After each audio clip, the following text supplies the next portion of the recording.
네, 안녕하십니까. 아라캐스트 윤성민입니다. 오늘은 좀 안 좋았던 케이스, 힘들어했던 원장님들 얘기를 좀 같이 해볼까 합니다. 그래서 화려한 뒤에 숨어있는 눈물이라는 이제 과제로 제가 정해봤는데요. 병원이 정말 이제 안 돼서 폐업하는 경우 이제 제가 만난 원장님들이 있습니다. 이 원장님들의 이제 공통적인 특징이 무엇일까 이제 제가 생각해 보니까요. 그 특징 중에 하나가 바로 화려함이에요. 화려함. 예. 그래서 저는 가장 큰 위험은 화려함 뒤에 있다라고 항상 생각하고 있어요. 그러니까 원장님이 이제 개원을 하는데 너무 화려하게 막 하려는 원장님들이 있어요. 뭐 그게 본인 돈이든 남이 돈이든 여기 가져온 돈이든 그런 원장님들은 일단 위험하다. 화려하게 과도하게 남한테 보이기 위한 그 인테리어를 한다든지 또 화려하게 남한테 보이기 위한 장비를 막 구매한다든지 그리고 자기 그릇에 맞지 않게 화려하게 규모를 크게 한다든지 이럴 경우에는 반드시 그 화려한 뒤에 위험이 도사리고 있다 라고 생각하시면 좋을 것 같아요. 제가 이제 만난 원장님들 중에서 이제 병원을 폐업하게 되면서 저한테 막 펑펑 울었던 원장님이 한 3분 정도 계세요. 이제 그 원장님들이 공통적으로 한 말이 있습니다. 첫 번째,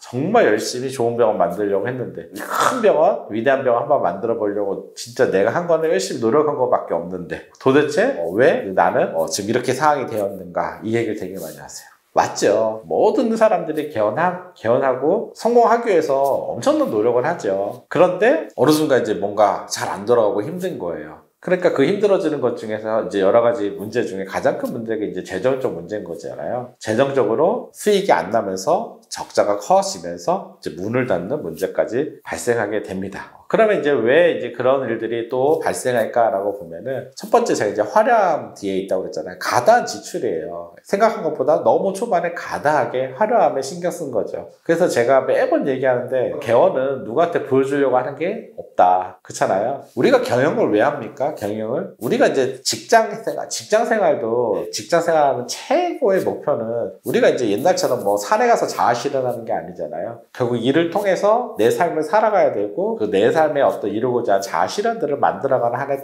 터예요. 그럼 저는 경영자도 똑같은 것 같아요. 경영하는 이유는 뭘까요? 똑같죠. 내가 어느 정도 나의 어떤 자아 실현을 만들어내는 하나의 중요한 터잖아요. 나의 역량과 리더로서의 어떤 함량을 계속함으로써 내가 한 인간으로서 좀 성장하고 그리고 더 큰 어떤 성숙을 만들어내는 하나의 경영자로서 가는 과정들을 만들어내는 어떤 과정 같은 건데 원장님들이 그게 아니라 이게 완전히 거꾸로 된 거죠. 우리나라 뭐 요즘 뭐 인스타에 막 알리는 거 좋아하듯이 개원이 무슨 뭐 외부에 알리는 뭐 나를 가시하는 어떤 하나의 그런 동료들이나 뭐 이런 데 가시하는 하나의 뭐 이런 도구가 돼버리면은 이게 완전히 바뀐 거죠. 진짜 중요한 게 아무것도 필요 없는데요. 사실은 그런 부분은. 그렇게 된 원장님들이 결국은 나중에 큰 문제가 생기더라라는 거예요. 그래서 제가 원장님들 만날 때 이제 뭐 화려하지 않은데 너무 작게 하려는 또 원장님들은 망할 일은 없어요. 그리고 그 그릇만큼 자기가 살아가는데 생각하고 뭐 버시는데 큰 문제도 없어요. 그래서 오히려 저는 그게 낫다라고 생각해요. 그냥 차근차근 본인들이 경영자로서 해야 될 거 하면서 또 벌어야 될 돈 벌면서 그냥 그렇게 가는 이게 되게 노멀한 거예요, 사실은. 오히려 원장님들이 볼 때 막 주위에 화려해 보이는 원장님들 빚 좋은 개살구가 많다. 별로 부러워할 게 없다라고 생각하시면 좋을 것 같아요. 그리고 이제 우리가 성장이라는 거에 대해서 한 번만 더 생각해 볼 필요가 있어요. 망하는 사람들, 원장님들 중에 또 두 번째 특징이 뭐냐면 성공을 너무 쉽게 생각해요. 예. 그러니까 우리가 그 주위의 원장님들이나 성공한 사람들 보면은 되게 멋있어 보이죠. 그렇지만 사실 이 물속에서는 엄청난 발길을 저으면서 스트레스와 이 힘든감 이거를 온갖 다 이겨내고 있는 거거든요. 그리고 그런 걸 이겨내면서 하나하나 성장한 거고요. 그런데 이게 그냥 만들어지는 거는 세상에 하나도 없어요. 우리가 싸우는 자본주의에서의 어떤 경영을 만들어가고 전쟁 같지 않습니까? 이런 전쟁에서 사실 여기도 찔리고 저기도 찔리고 여기도 상처 저기도 상처 여기도 상처 이 상처들이 계속 쌓여서 나의 어떤 내공도 만들어지고 또 지혜라는 게 생겨야 되거든요. 이 지혜라는 것들이 지혜는 금방 만들어지지가 않잖아요. 이런 것들이 쌓여서 어떤 경영자가 성숙을 만들어내고 성장을 만들어내는 거거든요. 그런데 이거를 너무 쉽게 생각해요. 그냥 내가 개원하면 바로 성공할 거다. 뭐 하나 쉽게 만들어질 수 있는 건 없어요. 제가 매번 개원의 5단계 여정이라고 해서 인생에서 개원을 하고 원장님들이 점핑할 기회가 보통 5년이라고 잡아도 20년이면 4번은 점프할 수 있거든요. 그래서 너무 조급하게 갖지 말아라.